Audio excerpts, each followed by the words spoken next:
Nesisin sen be Aydıken? Göster kendini, göster.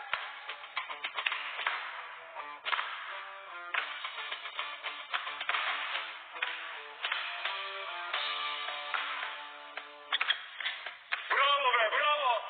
Devam, aynı böyle. Ne oldu? Biraz yoruldun, şu an dinlenmek mi istiyorsun? Tamam, yok bir şey. Tamam, hadi.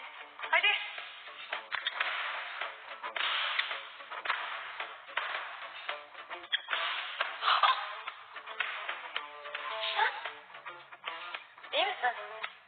Hadi. İyiyim. Beyler, kızlar kapışıyor, haberiniz olsun. İyi misin? Kapışmıyor oğlum.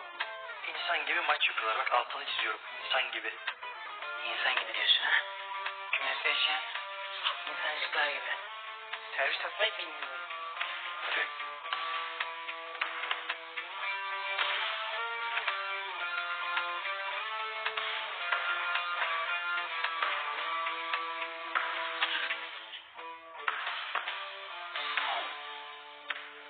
Sen ne yapıyorsun be kız? Zaten yere düşmüş. Ne kafasına top atıyorsun hala? Görmedim. Ayrıca görmek zorunda falan da değilim. Ne bağırıyorsun? Görmek zorundasın çünkü burada kafa kırmaca oynamıyoruz. Maç yapıyoruz. Bilerek attığını gördüm. Kız yanlışlıkla oldu diyor. Niye yalan söylesin Süsen? Ya hadi oraya. Bilerek attı. Gördüm diyorum hala orada. Sen kız sana niye yalan söylesin? Yeter be!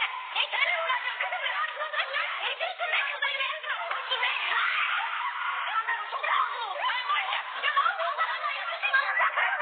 Hadi kendine git istersen. Asya! Manyak!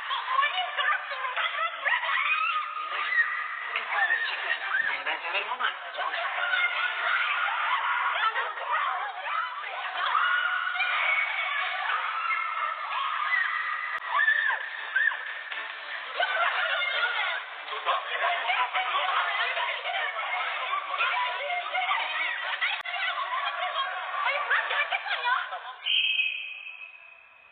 Ya bir dersiniz olaysız geçsin ya. Bir dersiniz de kavgasız geçsin. Daha geçen uyardım sizi.